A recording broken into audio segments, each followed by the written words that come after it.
Hello all, we are back for podcast episode 2, coming to you from a socially distanced and pre-recorded from a very secure location somewhere in lovely sunny Tamworth. So, tonight we're going to be talking about gear. And gear, I mean music gear. Not that sort of gear. Oh shit, I'm sorry. I'm buying it. Where's the Woody? Where's the Woody? Where's the freaking Woody? Oh, hang on, we're cutting out. What? I'm not. Is it me? Dave has audio problems. Is it your auxiliary lead leading to your headphones? Where's the Woody? He's trying to get in. Okay, so this week, just for everybody, because last time we talked a lot, so now we've got the Woody to break the what did you call it, Dan? It's to basically every time we go off topic. Yeah, it's like a mediator of meetings that when you go off topic. Yeah, when you go off topic, you need a mediator to bring us back in. So we have the Woody. We have the Woody. Dan wanted a bell for the bell end of conversation. We will have a bell. We'll have a bell. So yeah, so we're going to talk about weird places we've picked up gear from, and just stupid shit, yeah, like we usually do, about our instruments and how much we love them and how much we love spending money on awesome and stupid stuff. I love gear. And I love my instrument. Like we mentioned in our first podcast, though, we've got a few topics in mind to talk about in the coming weeks, but we'd love to hear any of your suggestions on social media, on Instagram or Facebook. So please comment on these things and chat to us online and let us know if you want us to talk about anything in particular. Cool. So we are going to play a few songs from our friends this evening. So we've got we've got a couple of things to talk through first. So we'll talk through them and then we will come back and we'll show you some music from our nearest and dearest. So, Gear. Not How much have you spent? Oh. Would you like to hazard a guess? No. Don't think that's worth it. No. My wife's close by, she'd hear. I don't know. It's not worth really looking into that. I think, we've spent a lot on like gear has passing fads. Oh yes, like big time. Like yeah. I love sort of. I mean, me and Dave have always loved the like Les Paul, like that body shaped, bulky humbucker sound guitar. So this is going to get really technical for people that don't care. What is a humbucker? What is a humbucker? No, so so like single pickup, awesome sounding guitars. Yeah, we go through fads of one and stuff like that, and then we hear a really tasty like John Mayer song, and I'm like, damn, that Strat sounds awesome. I need to go and buy one of those. Yeah. Oh damn, but mortgage. Yeah. Oh damn, bills and things. Even like back in the day, I used to think like, where did we get the money from? So I think back in the day, it wasn't necessarily about the actual money that we had disposable as income. It was about the fact that we didn't have outgoings. So Finance. Yeah. So when we first had credit. Yeah. PMT. Thanks a lot. My credit score is. When we first started in the band and stuff, obviously none of us were really on a massive amount of money, so we just we would go out and get finance. And I remember coming home with my first expensive guitar, an 06 Gibson Les Paul in Trans Amber, and I came home and I told my mum that there was nothing in the case. She was like, "What's that?" I said, "That's a guitar case, Mum." And she was just like, "What's in it?" I was like, "Nothing. I swear to God, there's nothing in it." Because at the time, I don't think I paid any board to live. Sorry, Dan's laughing now. Hold on. Come on, partner. Battle up for adventure. I've waffled. No, honestly, what I'm laughing, I'm generally picturing your mom being like Brad Pitt in Seven and being like, "What's in the f***ing box?" It wasn't quite that extreme, but no, I remember coming home with that guitar and being like, "No, I swear to God, it's not a guitar. I promise you, Mum, I did not spend 1,500 quid on a piece of wood." Yeah. I promise. So, yeah, it's worth it though. It is so definitely worth it. Have you still got her? Oh, absolutely. Well, she's called Mildred, and she's my favourite thing. Damn right. I mean, she's called. Yeah. Anyway, Big love to the Mildred. Big love to the Mildred. But yeah, we didn't. We had money, but we didn't have a lot of money. But what we did have was a passion, and we always spent it on was gear. Exactly. Yes. That is it. And I didn't have. All I had was a phone bill. When I first got in the band, I didn't have a car. Mm-hmm. Yeah. You know, I hadn't passed my driving test when we were first in the band, so I didn't have a car to pay for. I live with my parents and stuff. So this is it. You had that money, but it was all disposable, or you know. And it was like bigger was better back then as well. Like, I mean, I'm not even a guitarist, but I know like the person who had the biggest cab. Man, it was like me and Dave with like arena ready rigs with like 2 amps and like in a bar. In like a, you know, in like the Sacred Heart Church playing a gig to like like 20 people, and it's like we've got this monstrous rig. And like I remember I used to turn up to shows and people were like, "Fuck, man, are you playing Wembley?" And I'm like, well. I could. Yeah. Side note, haven't you played Wembley? Yes. Nice. Shameless plug. But wasn't it like, it's like people are with like cars and stuff like that and everything. Like, I'm going to try and sound technical on this conversation, but didn't you practically like jizz your pants when you finally got a tube amp?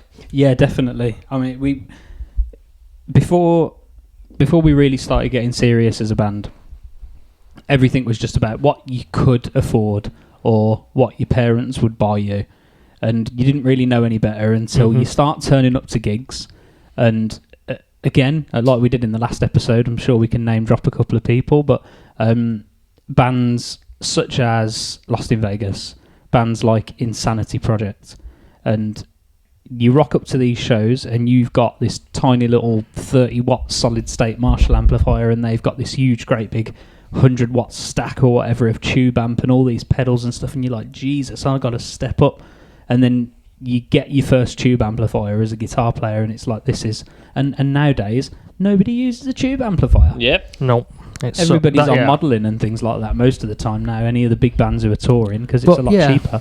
And for convenience as well, isn't it? Absolutely. Like, you know, back in the day, the back of the days where, you know, a young band turning up to a gig that had to go up 4 flights of stairs, you know, we'd have to carry like, you know, I'm sure, I know Nick had a big like Ampeg or like Ashdown bass cab, like lugging that thing up the stairs. We had like 2 cabs and like couple of guitars each, an amp in a rack case, effects pedals. Yeah, just loads of stuff, and then you get up there and it's like you then have to set it all up. But nowadays, like, you can just do it on a floorboard. Like the rig that we use for Prom Night Rejects, like, is, well, you guys know, Dave probably knows more than Dan does, but like everybody knows more than Dan does. But it's like, it's just a floorboard into a tiny little pedal, which is a 40 watt amp, which is just nuts, into a cab. So you've essentially got your guitar case, a pedal board, and your cab, and you're done. And this is the thing. You didn't even have to go to the cab. You don't have to do that now. We could go straight into the PA system. And to be honest with you, this is the weird thing about gear. The only people who enjoy talking about gear are the people with the gear. Because the punters, if you're in a club and you're listening to a band, you don't give a toss whether they've gone direct to PA or whether they're going through that great big speaker cab at the back of the stage. You don't care, because you're just there to listen to the music, and the only people who really care is us. You know, unless there's another muso in the audience who's like, oh, look at that, I wonder what speakers it has. Like that thing, like that meme you sent me, or like that meme I sent, I can't remember, I think I sent it to you guys, where it's like this little snake and he looks like he's squinting, and it's like every time we go to a gig and it's like checking out the band's backline, like, yeah, what's this motherfucker got? Motherfucker's got a deep brass snare. Here's a story. So, not mentioning any names, we went to watch a show. Actually, this is the show where I met my wife. We went to watch the aforementioned Insanity Project in London, and we're stood at the back of the room. It's in like that big Coliseum looking place. And there was like this Motley Crue rip-off band that were on. And these two chicks came out on stage and started pole dancing and stuff, and it was insane. But Side note, one of those is not your wife. No, but she was in the audience with us, perving on those 2 girls. So fair play. But basically, we're stood at the back of the stage and watching this band and stuff, waiting for our friends in Insanity Project to come on, who we'd gone down to London to support. And this Motley Crue rip-off band are on stage. But incidentally, they don't look anything like Motley Crue. They just look like a bunch of dads. But they're playing music like Motley Crue or whatever. So all of a sudden these chicks come out on stage, and I'm that much of a gear nut that I'm stood at the back of the room looking at this guy's amplifier, and I stand there next to the guy who's next to me, and I'm like, he also being a musician who I'm stood next to, and I go, dude, is he playing a Mesa Boogie there? And he just turned around and he goes, I don't know, mate, I'm staring at her ass. And instantly emasculated, like, oh yeah, me too. Yeah. I remember that. Oh, lovely breast. Oh, she's lovely, isn't she? Yeah. So you lads. You mentioned like 1,500 on a guitar dropped when you're like 18, something like that. Yeah, 19. Most expensive thing you've ever bought, but totally worth it. That's definitely it. Tom? Can you come back to me? I haven't even thought about this. Most expensive thing. See, Dave knows I'm a head for this because I just buy and sell stuff all of the time. Yeah, but this is the crazy thing about this guy. He'll literally find a piece of gear and he'll go, right, okay, that's not a bad deal. I know that's a pretty good deal. So he gets in touch with said seller, do it as for 50 quid less. He gets the gear for that price, and then he knocks it back out 2-3 months later for over what the person was asking for it in the first place. He's just got this really good ability to be able to chop and change. Flipping. I like it. It's not even so much like, it's like, because some people find that sort of like lack of respect for the instrument, or like some people get funny about it. But it's like, I don't know, like if I can get 2 months out of something and I enjoy it, and then I'm like, fancy something a bit different, I've always got that to turn over and play with. Yeah, like I like to have chop and change. But as you all know, there is gear that I've got that I will never ever. Yeah, you always have that, don't you? I think Where's the Woody? I'm deviating. Where's the fucking Woody? Thank you. So, going back to your question, Dan, which was most expensive thing. Most expensive thing you've bought that was totally worth it, whether you still got it or not. Mm-hmm. And then question for both of you: one of the most expensive things that you bought that you look back now and think, why the fuck did I buy that? Okay, so first one, which I have bought and sold a couple of these. It's not the same one, but I've still got one now because I can't part with it because it is the best sounding thing for me anyway. Like I just think it's great. Was the Mesa Boogie Stiletto. So I had the combo amp and then I wanted the head, so I bought the head, got rid of the combo amp, and basically that head, I think at the time it cost me like £1,700, something like that. Damn, Jesus. And then case in point, first time we ever saw Elf, myself and Johnny B, watching Tom play stage left. This is how good my memory is. Yeah, it was at the time. Killer tone. Gibson Les Paul classic in wine red. Yeah. What? You remember the colour? Yeah, with the colour, 498T in the bridge, 500T in the neck. Mm-hmm. Ridiculous, Dan. Ridiculous. Oh, other way around. Other way around. Ceramic pickups, mental. Yeah. Anyway, into that Mesa Boogie. Dan's just like, yep. Hold on, Dave, you need one. Yeah. Hey, partner. No, I'm just amazed. Did you get a Woody that time you saw it? Big time, because that's when me and Dave fell in love. We literally, I think you came off stage and I was like, dude, what are you using? Because the tone was ridiculous. Keep in mind at this point, we are going off topic, but keep in mind at this point, like, I was like buzzing just to be talking to you guys, so I was just like, stop it. How old were you then? Why he fanboying? They know buddy. 2008. Yeah. So I was probably like 17, something like that. That's fucking crazy, but like you say, just disposable money. But it was like, so that combo sounded awesome, but I wanted the head because obviously, I wanted the head and cab and the 412 and all that sort of stuff. So did all of that, and then like I say, I've chopped and changed. I've thought, I really want an orange, and then I've sold that, and then I've always come back to it, and now I've still got a stiletto. That's my only tube amp. That's the only one that I use. So I'm a big advocate for Mesa Boogie, you know that anyway, Dave. But like, you always find that one brand, don't you? It's for me, like every band that I grew up listening to that I love, like the stuff that we play for covers, like Newfound Glory or Blink or maybe not Green Day so much, Bowling but for like Soup. Bowling for Soup. Like all of these bands, that was their go-to amp, and that's the amp that when I play it, it's the easiest one where I know if I plug in, I can dial it in like that to how quickly I want to just that's perfect. That's how I want to sound. It's never seemed to be able to do it on like Mesa Boogie moduling software though, like Amplitude and stuff like that. Like I really struggled, but like on an amp, when you plug it in like that tube tone, you're just there's something ridiculous, and it's not even. I think a lot of people will probably agree as guitar players. You plug into a modeler or you plug into an amp, there is something about that amp, and it's not even tangible. You can't even actually say it is this frequency or it is this sound or whatever. It's not tangible. You can't actually explain what it is. It's a feel. It's definitely a feeling thing. So I get where Tom's coming from with the Mesa Boogie stuff. But back to topic, something that you bought that you thought, wow, what did I do that for? Anything? I think I've done that with a lot of stuff. Probably more guitars than amps, I think. And pedals. I was going to say, I was just pedals, about to say, I'm not a gear person, but there's got to be with the amount of pedals. Like you made your own pedal board. Like the amount of the MDF. The amount of pedals that were out there before the equipment that you've got now that you can do on a laptop or on just a one pedal board. There must have been a pedal out there that you were like, I'm going to get it, I'm going to use it, I'm going to put it in every song. It's like when a drummer gets one of those like bells and puts it on the iAd and they want to put it in every song, even if it just doesn't go with the song. I'm going to put it in every song. You've got to have had that one pedal. Got to. I think for me, I bought. So Dave let me borrow a DD20.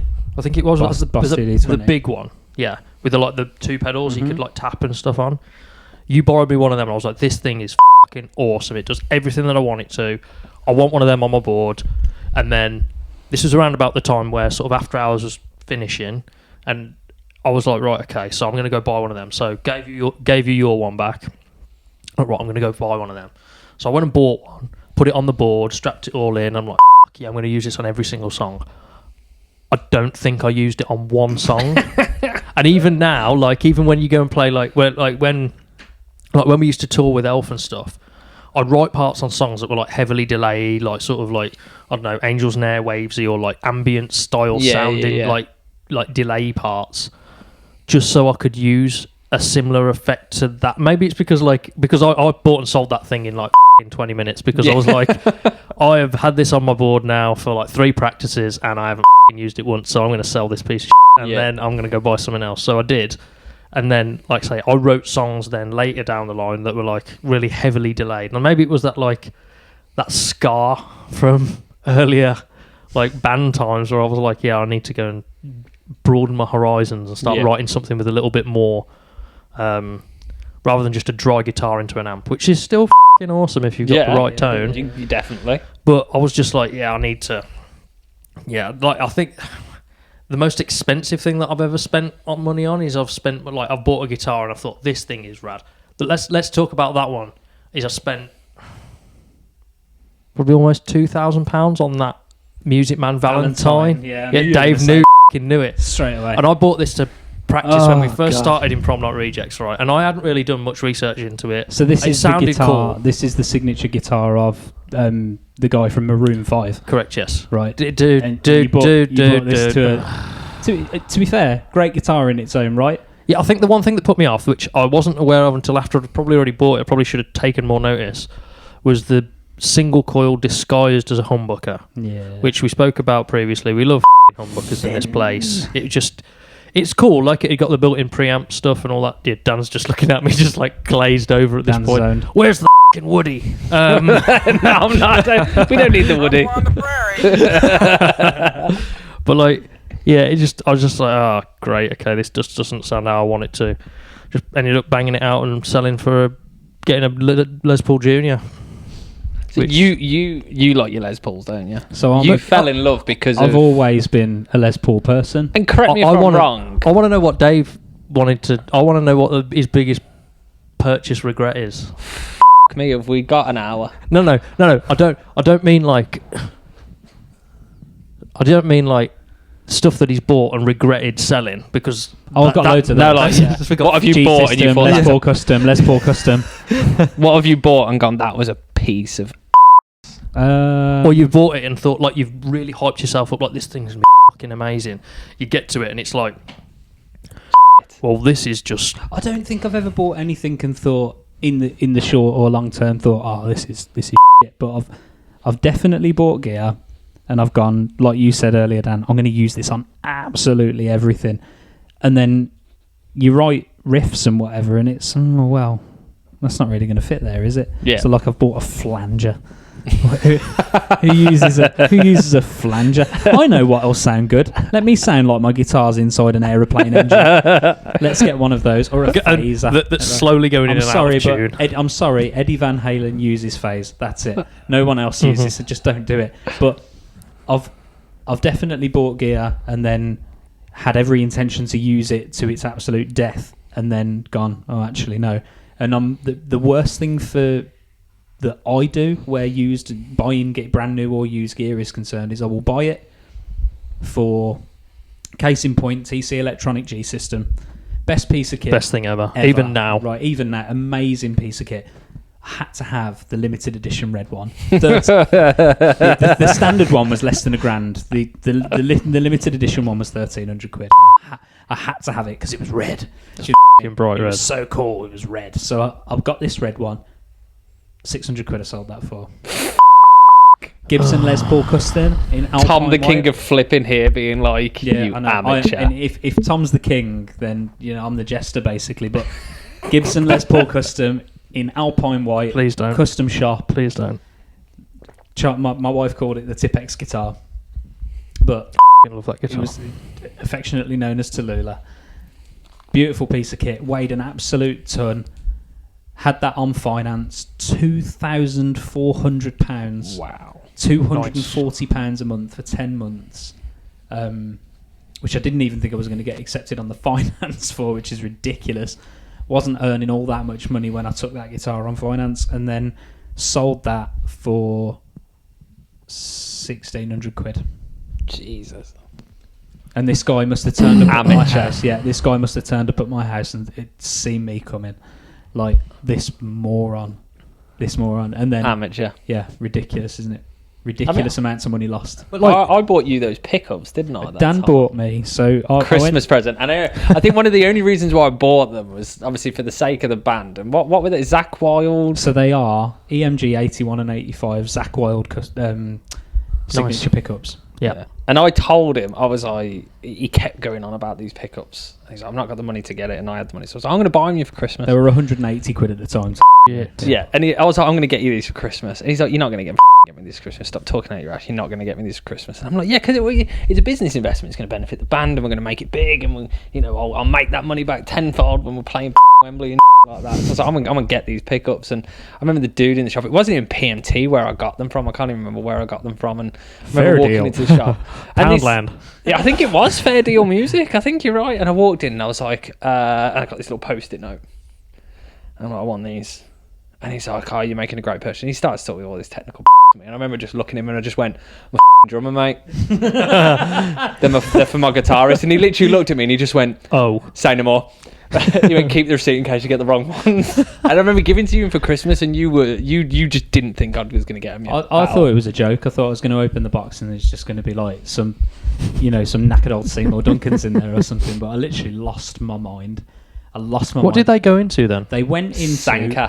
Right. So the other guitar that I've got that was not an expensive purchase, was not bought brand new, was bought second hand, but it's an Epiphone Les Paul custom, not like one that's made in a really sought after factory or anything like that, like some of these Epiphones are, but just a normal run of the mill Epiphone Les Paul standard, and all of our EP was recorded on that guitar with those pickups in it.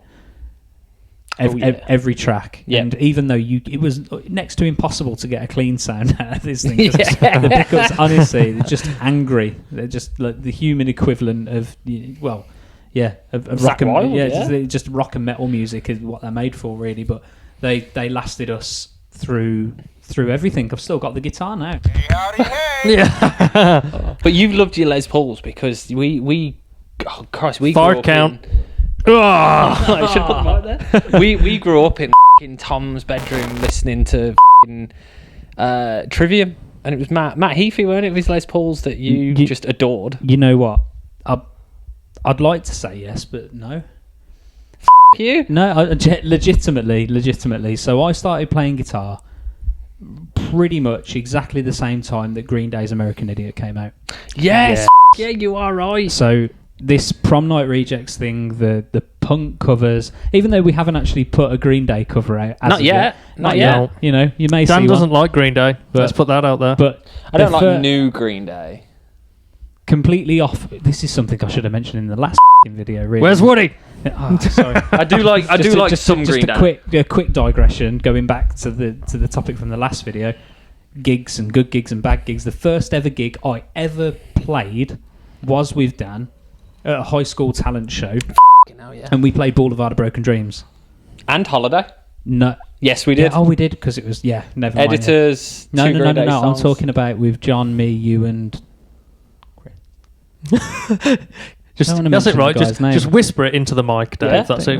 Yes. Yeah. Well, yeah, we did. So we played Boulevard of Broken Dreams. So this is my thing: Les Pauls into a Marshall amplifier. Yeah. And I know that Billy Joe wasn't known way back when. You know, it was always about the Strat. Still into a Marshall. Yeah, but still into a with modified and Marshall. a great big whopping Seymour Duncan or like DiMarzio. Exactly, but years down the line, we come to American Idiot, and there he is playing a Les Paul Jr. Mm-hmm. But also, a lot of the first bands that I got into that were all Les Pauls and Marshalls, Guns N' Roses. When I first started learning how to play guitar, I did not want to learn how to play, come and join the high school band and we'll teach you how to play scales and Twinkle Twinkle Little Star. I'm like, I don't think so. I want to play Rocket Queen. Ask him what the first song he learnt was. Was it Wonderwall? It was Beautiful by James Blunt. No, yes, it was in sixth form. Yes, it was. It wasn't. You, John, Jesus. and Chris sitting in the corner. I disagree. Playing that. No, I apologise for this now. This is proper. Look, get John Brooks on the phone. We need Woody. Where's Woody? We digressed way too far. Got my sheriff's hat, my favorite deputy by my side. Yep, I'm ready for adventure. That was a long Woody. That was a very long Woody. So going back to where we were, gear, gentlemen. Dan, sorry. Drums are easy. Drums are easy. Very, very expensive, but drums are easy. Anybody listening out there, and you're thinking about getting your kid, or you're thinking about picking up an instrument, drums are easy. All the sound goes out. You've still got the drums. Now, back in the day, I was about to say, back in the day, would you have, like, even now, like we spoke about this before we started recording the podcast,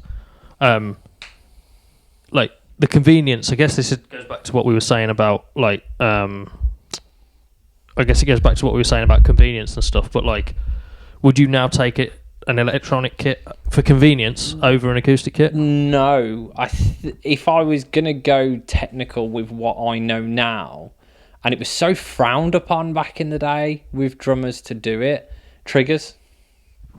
Yes. Triggers, 100%. I remember going to see Machine Head and Slipknot at like the NIA or the something. most intense live band you will ever 100%. see. And that drummer used triggers, and I remember just like reading like Kerrang magazine and music magazines and stuff like that, and people are like, is it right to use triggers? Is it cheating?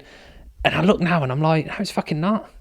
Like, you're still playing, you're still doing the tracks. So I think if I was going to go back now with the equipment I had, because I loved my cymbals, I had such expensive cymbals and it was so worth it. Like the Sabian cymbals that I had, absolutely worth it. I'd crack one and I'd just get the exact same one because I just loved that set that I had. But when it come to like toms and kick and snare and stuff like that, the skins are great and you can tune a kit amazing, but you whack some triggers on there and get it through the PA. Incredible. Thing is, with triggers as well, like you can do the whole MIDI thing with it. So like you could have, like a lot of live bands, like I remember I went to see Paramore and like Newfound Glory supporting and stuff. And as much as they played, like he played Truth custom stuff, didn't he? Yeah. And it was like, how does he still consistently get that super squashed, like poppy, explosive snare live? Mm-hmm. Triggers, man. It's like everything is put through a laptop.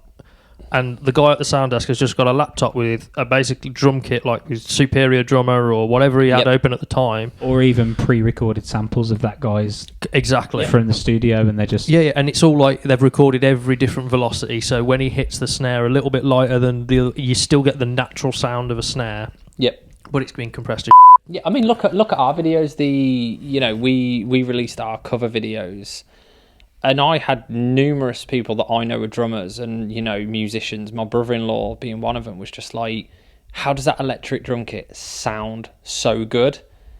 And I'm like, "It's not like it's going through the brain that it can come with, but it's going in and being triggered by a computer." And I'd have easily, if we had the knowledge back in the day, I'd have easily have done that, 100%. I think one of the things with like drum gear back in the day, there was the stuff that you had to pay the extortion amount on. Like cymbals were going to break no matter what, and they were expensive, but you had to buy the expensive cymbals because the dodgy ones, like the Stag ones, and that just sounded absolutely awful. But it was mainly like hardware. You needed the heavy duty hardware because they were going to fall. You were going to bang them around in your case and stuff like that. And then there's some stuff that you just couldn't scrimp on, like if your bass pedal, you couldn't get like that standard like soft beta bass pedal. You needed the proper chains. Like I think I spent gotta be £850 on a set of DW 9000s. Yeah, but so worth it. Like I remember getting them back, and like it was one of them ones that it was just so clean. The kickback was. It was so worth the money. 100% worth the money. Yeah, like you could scrimp on some stuff. You could buy like a £5 cowbell, and it'd sound like £100 cowbell. Yeah. No problem. Cowbell's a cowbell. Or cowbell. People will be like, F you, man. I spent £500 on my cowbell. Exactly. The one thing I could never find a ride cymbal that had the right bell on it, and then I managed to find this standalone bell that sat on top of the ride cymbal, and I remember that. Everybody in the band fucking hated it. Absolutely, you know what? Hated it. Nobody hated anything more than... Hang on, are you talking about the baking tray? No, China cymbal. If a China cymbal doesn't sound like a baking tray, it's not a China cymbal. I remember when Dan, like when we played After Hours in the last podcast, but like when we first started, like when Dave started putting together these tracks like years ago, and I remember when you were starting to put them together and you recorded some of Dan live. Remember in that little room in the village hall? Oh yeah. And it was like, we need more baking tray basically. Yeah. Why is there's not enough baking tray? It doesn't sound horrible enough. Like, you just go to any supermarket, go to Asda, go to Morrison's, go to Sainsbury's, wherever. Go and find the cheapest baking tray you can find in their homeware section. Drill a hole through it and put it on a cymbal stand and just smack it. You tell me that doesn't sound the same as a £500 Sabian AAX China cymbal. It is the same. Damn right. It's the same deal. Man, it was. I remember that. I can't even remember what song it was now, but there's a particular part where it's like a middle section breakdown, and it's just like Green-eyed lover. Yeah, totally. Green-eyed lover. I remember writing the verse for Green-eyed lover, and it's just that disco beat, man. But it's a disco beat. But I put the cymbal on the China, so it's like and amazing, absolutely amazing. If you don't like a China, get the band.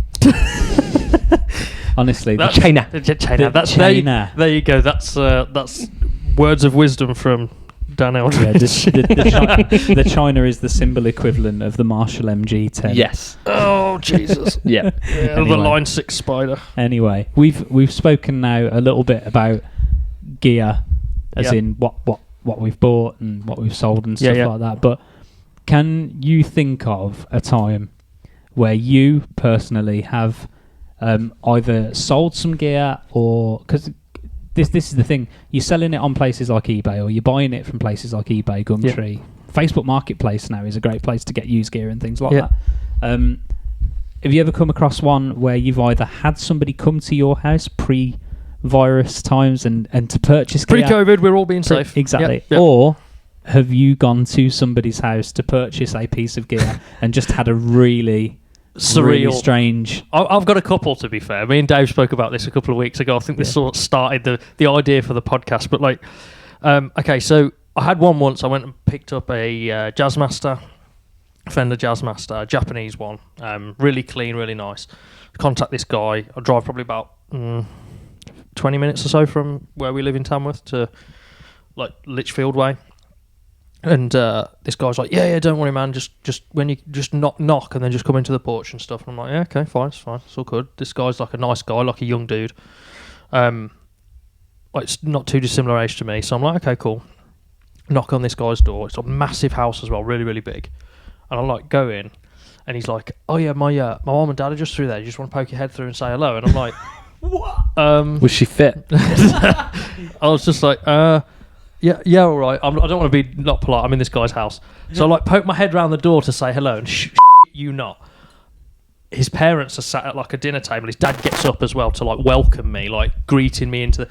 And he's like, he gets up and you not. There's like like 30 people around a dinner table, like a massive dinner table with like tuxedos and like full on dresses and stuff on. And I'm like, what the is going on? And he's like, oh hello Tom, do you want to drink or anything? And I'm like, I don't, keep in mind, he's oh hello Tom, like I do not know these people at all. Like I've spoke to their This son, dude set you up. No, I've spoke to their son for like probably like equivalent of like 4 or 5 conversations to buy this guitar, and he's just like, and I don't know if it was a murder mystery night or what this they was were about doing. to turn into the poshest orgy you've ever seen. I feel like it was the Purge or something. They're about to get him in the corner and just him up. No, so at this point, I was just like, right, hi, and they all turn around and they're just like, oh hello, and I'm just like, yeah, I've just come to buy a guitar, and they're just like, oh, follow, I don't know, whatever his name is. Call him Brad. Yeah, follow Bradley upstairs, it'll be fine. I'm like, okay, so I go upstairs, and this guy's like, yeah, just come up into my room. Sounds like he should have had a name like Tarquin. Tarquin. Oh, That's like Tarquin. a colour from B&Q. Open the brioche, Tarquin. So it's just so I go into this guy's room anyway, and he's got all these crazy like Fender guitars, like real nice ones, surrounded by Fender amps, like tiny like shitty Fender amps. And he starts trying to sell me all of this other gear, and I'm like, man, I'm not interested. I just want to buy the guitar. And he's like, oh, okay, cool. And I knew I was getting a steal for this guitar then. At like, I don't know, and I paid like 350 quid or something for it. And like, I think I sold it probably 7 or 8 years later because I got some use out of that one. And it was like, I think I sold it for like 900 quid or something. But even so, that was strange. See, you don't mind doing it to like people like that because, like you say, going back, you said the guy had a big house, so he could afford it. Like when you guys asked me to be in Prom Night Rejects, one of the first things I said was, I don't own a drum kit. Yeah. And if I get an acoustic drum kit, my neighbours are going to shoot me. So the natural instinct is to get an electric drum kit so you can practice on it and stuff like that. And it's like researching. I'd never ever played an electric drum kit, let alone gone and bought one. I remember researching it. Was like, right, I think I got you involved, Dave, didn't I? And it's like, right, this is the make and model I want. It's got the brain system, it's got everything. And I drove 4.5 hours. Insane. Yeah, when you told me where that was, man. 4.5 hours. So a total of a 9-hour round trip for the day to get this drum kit. And I remember it was this sweet old lady was messaging me on Facebook. No, it was the daughter. She's like, it's my parents' drum kit or it's my father's drum kit. And I was like, what inch is the snare and what's this? And it's definitely got this brain module and it's got this and it's got that. She's like, yep. Sorry if I don't know what I'm talking about, sort of thing.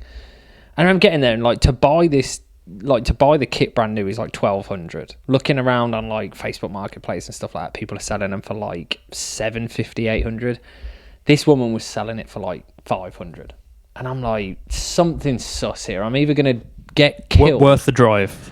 Oh yeah, worth the drive. I'm either going to get killed or it's not like how it looks.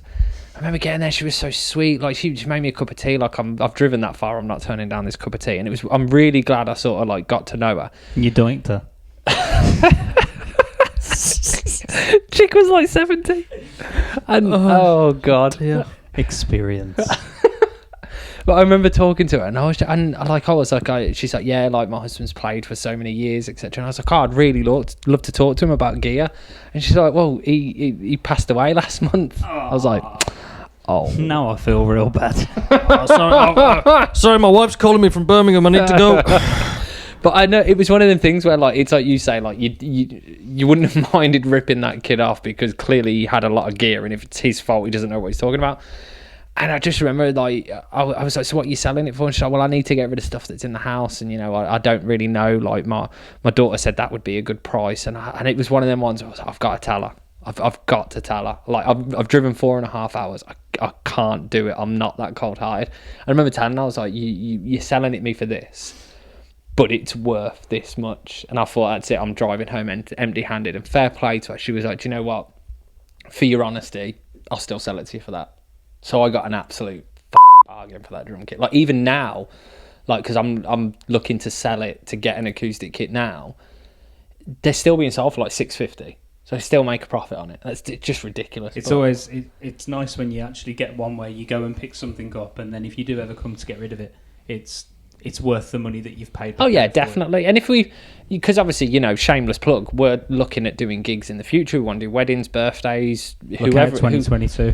Whoever will have us. To be honest, just if you ever want a pop punk covers band to come and play anything for you, party, birthday, wedding, anything, bar mitzvah, chaim, we will. We're the band. We will do it, but there's just something like, it's great going in the practice room with the electric drum kit, and it's great setting it up in the studio and like recording the tracks on it and stuff like that, but doesn't beat an acoustic kit live. No, not at all. Go on then, Dave, requite us with yours, because you know I've been to like demolition yards and stuff to buy gear and crazy places. So where would you say is your, or what's your most surreal experience from buying a piece of gear? Say surreal experience. I had a dude turn up to my house once to buy a distortion pedal, and he came in the house. I'd already got an amp set up with a guitar and the pedal, just for him to try it and make sure that it was working. So there he is, and he comes in the house, a decent guy, you know, normal music, you know, not massively talented or anything like that. But then he just carried on talking after he'd handed me the money. And then he picks my guitar back up and continues to play. And he's like, I've actually been practicing this Dream Theater riff. And it'll only take 9 minutes for me to play. Nobody cares. And he literally sat there and he said, and it goes a little something like this. And he played the whole thing. And because I am too polite, anybody who knows me will know that if I'm in an awkward situation, the majority of people will just be like, yeah, this is awkward, bro, I'm out of here. I will be that guy that stands there going, oh, really? I'm not interested, but I'm so polite. So I let this guy finish this rendition of this Dream Theater song or whatever before he left, but that was super duper awkward.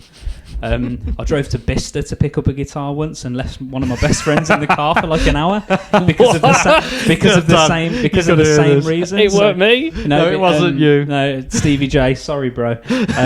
But definitely left him in the car for like an hour because, again, I'm just too polite. This kid had said to me, you come to my house and you can come and pick the guitar up. If you come and get it, then I don't have to post it. It'll be cheaper. Lovely stuff. So I go to the house. Kid's not even there. It's just his weird old parents. And they take me into the back room of the house. Sorry. Just the strange, weird old parents. Did you up? I doinked her. Didn't. So I'll tell you what, guys. Trying to clean this thing up. I'm just going to put this as an explicit podcast. Yeah. Everybody knows. Yeah. So there I go. Go into this back room. There's amplifiers and guitars and stuff absolutely everywhere. Thousands and thousands of pounds worth of gear. I'll just plug this guitar in, pick 2 or 3 notes and go, yeah, I'm happy with that. It's working. I'm going to go away. Here's the money. Then they start talking. Did you want a cup of tea? No, not really. My friend's in the car. I've got to go. Oh, bring him in. I can have a cup of tea if he wants to say, oh, I don't think he's going to want a cup of tea. They just thought, oh, another victim. Yeah. And they just carried on. And then eventually they come across onto the subject that they want to try and plug their son's band. And, I mean, yeah, so I look up on the wall and there's a picture of this kid, like, with his parents on the wall. And he's got, like 50mm stretchers and stuff in his ears. He looks super hardcore dude. And they hand me this CD. You know, if you look at a band's logo, somebody like Cannibal Corpse, and you can't tell whether it's a band logo or if somebody spat on a page or something. You know, it's just spaffed. Exactly. Could have been spaffed, whatever. You know, you gave an infant child a pen and just said go crazy. Really that sort of thing. Can't tell if band logo there. or tree. But that's basically what they look like. And eventually, after about 50 minutes or so, I go back to the car and I look at my phone and I've got about 8-9 messages off Steve. You coming know what's in this car. And honestly, so I got back in the car, and they'd given me the CD of this lad's band. And I said, I'll give this a listen. And they're on Facebook, they're on YouTube, whatever. So we put this CD on in the car. Little crackle there. We put this CD on in the car. We go track 1. 10 seconds in, Steve goes, nope. push the button. Skip that. Gone. Next track 2. Button. And if Steve's skipping it, you know it's awful. Right. Oh, that's harsh. But yes, case. No, because Steve loves that type of music, like, and he'll give it the time of day. So if they're doing that type of music, and because like Steve's like that's like a fine wine to him. If he's skipping that type of music, you know you suck. There's about 6 tracks on this EP. Steve skips through every single one of them. I don't know what the main road is. Is it the 40 or the 42 on the way back from Bicester? From Bicester, it's probably the M40, isn't it? Yeah, basically middle of the like inside lane of the motorway. Window goes open. Probably the fucking gone. I swear to God, probably the most amount of like love and passion and heartache has gone into the blood, sweat and tears into this album just for it to basically be like an emotional Frisbee on the M40 on the way back from Bicester. And that is the name of this episode: the emotional Frisbee on the M40. On the M40. So yeah, that's I've done a lot of questionable stuff. I mean, last one before we carry on, I once purchased some guitar pickups from a guy in Coventry, and in broad daylight walked into the middle of the big fountain in Coventry. Walked smack into the middle of there with £100 in cash, handed them to a guy in a hoodie who handed me a plastic bag, and I walked away. Man, it happens all the time, like in broad in daylight. And motorway services are worse. And the worst of that scenario is not a single person stopped us. No, they don't. Nobody cares. I honestly could have just given that geezer £100 for a bag of cocaine, and nobody would have batted an eyelid. Dude, Coventry. Coventry. Yeah, let's before we have to pull the Woody out. Dave, pull your Woody out. Pull the Woody out. Where is he? Sheriff always wears his badge with pride. Yeah. There we go. Thank you, Woody. So we're going to move on and look at playing our first song for this podcast. So, yeah, moving on to the first song that we're going to play in this podcast. So, this is a band called Bugeye. So, this is a London-based band which features our friend Grace, who used to be in Everybody Looks Famous. Oh, we love Grace. We love Grace. Hi, Grace, if you're listening. Shout out to Absinthe Tuesdays. You. That's Grace, next podcast. let's not talk about Absinthe Tuesdays anymore. Yes, we're not dialing Grace in. That's one thing that's never happening. Not to talk about that. Anyway, yeah, we're going to play Don't Stop from Bugeye. So, yeah, we'll play it along now and we'll see what you guys think. Ooh.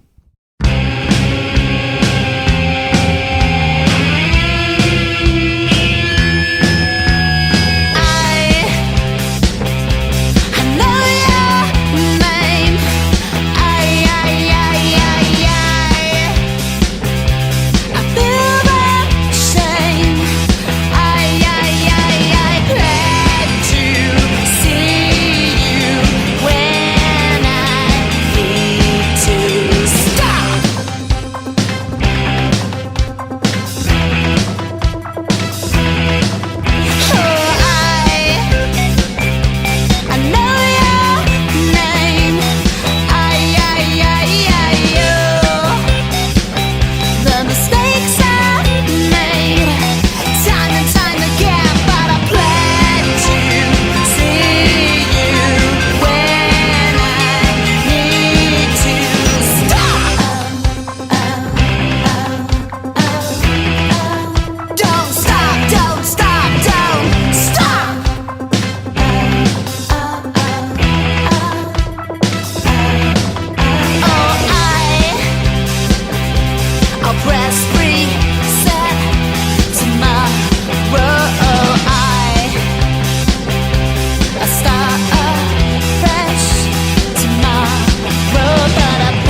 So, Don't Stop by Bugeye. How are we feeling about that, gents? I enjoyed that. To be honest. Man, So I love that. It's fun, isn't it? 80s style, Yeah, like Definitely an 80s feel. West Yeah. Coast America, top down, driving along in California type deal. Yeah, I'm feeling that. I think, like you say, when you were on about like soundtracks, it seems like something that would be on, like you say, like a soundtrack for a film or like a movie where it's like carefree, like you say, California highway, top down, that sort of thing. It's definitely got that feel. I dig it. I dig it big time. Yeah, man, definitely. So smashing it, Grace. Love it, mate. Killing it. Logs, as they say. Logs. No Absinthe Tuesday. No, Miss you, Grace. Miss you. Yeah. Cool. So, Dan, Pressure Kids, mate. Pressure Kids, what a band! So much fun. Pressure Kids, like loved the after hours days. The one thing to describe Pressure Kids was it was just fun. Like they already had like a reputation around Tamworth, and I joined Pressure Kids because my brother-in-law was a bass player. Still is the bass player. They're still going. I didn't think they were still going. Yeah, I know they've still got like a group chat going, and I think they're probably, I'll have to confirm this, I'm probably going to look at doing something in the future after COVID.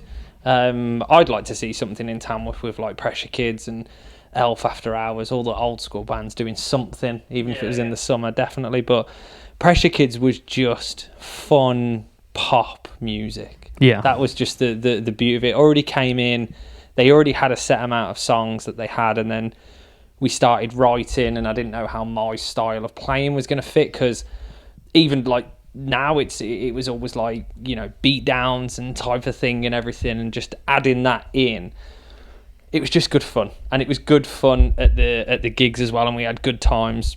Like we talked on the last podcast about some of your favourite gigs. One of my favourite gigs is Battle of the Bands final with Pressure Kids. We won. Drop that in there. Drop that in there. It's just fun pop music. You know, the EP's on Spotify, and even some of their like tracks before the EP are not on Spotify. It was just really, really good. Awesome. So, which song are we going to have a listen to, Dan? Which was your chosen song that we wanted to listen to? Hold on, I'm just going to. This is really professional. I'm searching this on Spotify as we speak. See if I can spell. There we go. So top one, Blinded. I believe that was the one. Blinded, definitely my favourite track. I think that was the first to play track. Or to. I think that was because that was the first track that they wrote with me in it that I had involvement of writing it, and it was one of those tracks as well that we wrote in like 10 minutes. Yeah. The best ones. 100% the best ones, you know, and it's one of the ones we did a music video for as well. So we did a live, we did a gig at the Globe, and we had somebody record it. Yeah. But again, it was one of those gigs where we put it on ourselves, and like 50 to 70 people in the room, and it was like a small room, and it was just really good fun. Felt packed. We did the music video for it, and it was one of them things where we spoke on the first podcast. Oh no, we spoke. Was it this podcast we spoke about music videos, or was it the last podcast? It was the last one. And you were on about where. Sorry guys, we're recording 2 podcasts in one night. It gets very confusing. Oh, giving away the trade. And you were on about where like they put their time and effort in. I remember me and Charlie were fucking fuming at the guy that did the video, because the back end of the song. And Dave will agree with me on this, going into half time and just having that bounce sort of rhythm. We do that in Blinded, and he cut it out of the music video, and I was gutted, absolutely gutted. But Blinded, absolute killer of a track, just a pop anthem. Awesome. Let's have a listen.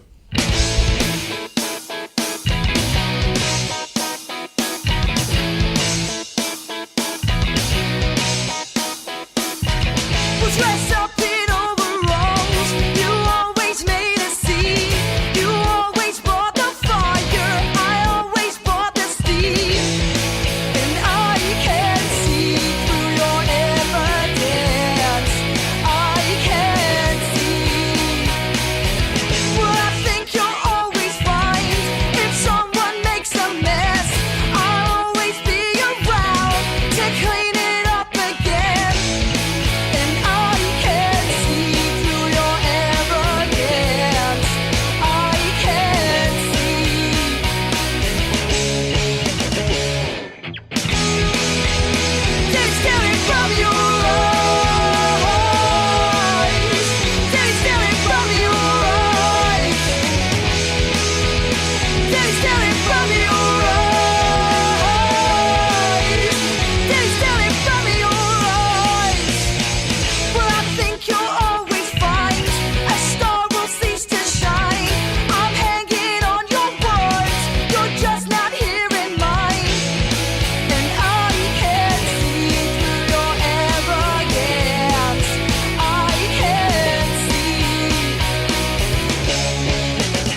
Yeah. Banger.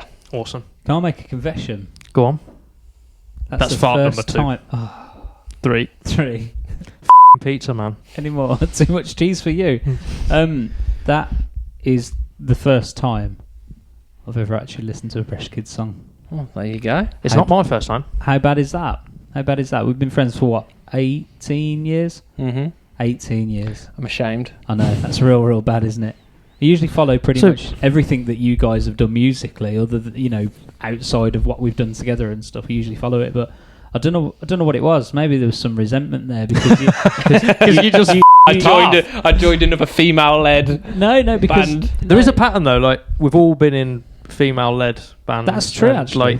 And to be fair, the theme of the podcast seems to be going that way as well with the next track that we've got as well. I highly recommend listening to that EP. It's one of them ones where like you've been in certain bands and you know when like it just doesn't gel, and similar to like Elf, you all had your traits and After Hours, and the one thing I will give Pressure Kids is everybody brought something.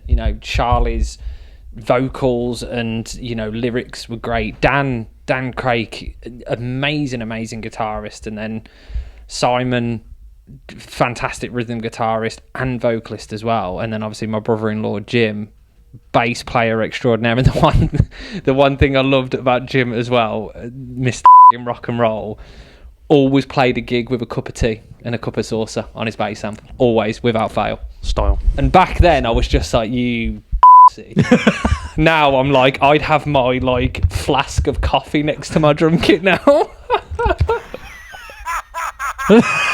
Woody likes it. Yeah. Banging out the Woody. Woody. Definitely go and listen to the Pressure Kids EP on Spotify. It's really good. Yeah. So awesome. So yeah, we're going to continue the female-led theme of the show, if you like, with another band I toured with Elf, a band called Fake the Attack. Not sure. I don't think these guys are still going anymore, but they've got their music's awesome. So let's have a listen. This song I chose because I think, it's just awesome. I sent it to you guys earlier today to have a listen to, if you hadn't heard it already. It's a song called Cellar Door, as in cellar door, not cellar door. It sounds a bit French. It's definitely not that. Cellar door. So, it's I'm just picturing an awful salesman like, I know you have a door, but would you like another one? I have come to sell a door. No. Fake the Attack. I am really sorry. Yeah, yeah. But you listen to the song, man. The song is awesome. It's got. I love the way it's written, the vocals and the lyrics, everything. Everything about the song is wicked. It's got a lot of stuff going on, which is really cool. Let's have it. Let's have it.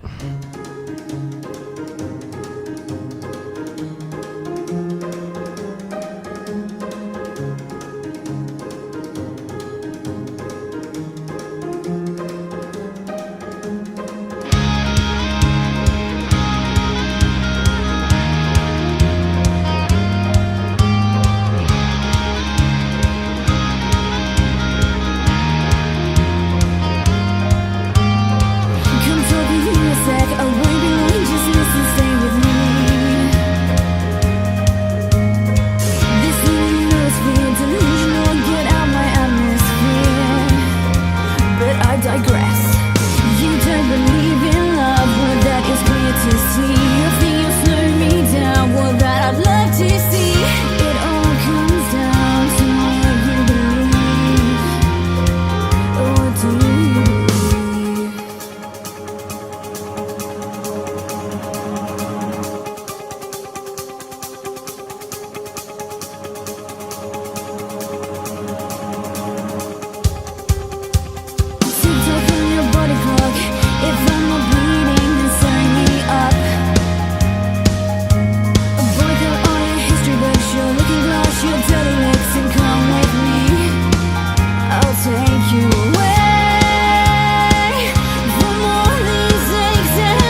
So, gentlemen, Fake the Attack. I enjoyed that. Killer. Cellar Door. Absolutely killer. Production of that was amazing. I love it, man. Like I say, I have a playlist with like a lot of unsigned bands and stuff that toured with in the past and stuff. That one's up there. Like, just the production, drums sound boss, guitars sound wicked, there's key changes, the production's class. The levels of build up on it, Yeah. the John Lewis middle section with the horns, like it sounds like a John Lewis advert, but There's a really it worked. sad snowman in there somewhere. Yeah. It worked. But the vocals as well, man, like the chorus just lifts. It just does what it needs to. It's just, Yeah, I- dynamically, that's huge. I'm a big fan of that. So, And Voice as well. What a voice. It's just a shame that like bands like that just aren't more like well known, and Yeah. like you say they're not together anymore, which is I such don't a think they are. shame. Yeah. If you are and you're listening to this, get in touch. We'd love to talk to you. Yeah, definitely. But it's, I love that one. So, yeah, female fronted bands for this week seems Kind to of- be the theme. Took a left turn that we didn't expect it to. No. We were all in one. I was in two. Yeah. Nobody made that correlation. No, not at all. So, yeah, end of podcast number 2, I think. Yeah. Yeah. that's it. That's where it stopped. No. All tracks played no. on the show from the artist will be played through this. Come and get it on, baby. I want it now, baby. A wiggy wiggy, I'm getting jiggy. Open up the door, got the keys to the city. I know all the words. So, we're going to wrap up, gents. Jeez, did that go down? It did go down. Yeah, it did. Yeah, it did. I want to hear a remix of that. So we were joking. Next podcast we're going to. It's Five's greatest hits. It's not. It's really not. No. But yeah, if you want to be featured on the podcast next time, we're going to chat some more. We've got some more subjects. If you want to chat to us or you want to, it'll be good. It'll be good fun. So, gentlemen, around the room, has anybody got anything else before we close the call? Closing thoughts. Feels like an episode of Jerry Springer. It does, doesn't it? You know, in this day and age, Me and Dan live for Dave's impressions, I accents. love Dave's impressions. I'm not going to give you one now. Dave, Has I would like- Woody got any final thoughts? Oh, let's find out, shall we? Woody? Ha-ha! Sheriff Woody and his deputies saved the day! There we go. Although I would like you to close the podcast in the voice of Kermit the Frog, and you are all very welcome. I can't do it. Yes, you well, can. thank you for listening to the Prom Night Rejects podcast, and we will see you all next time. Ha ha!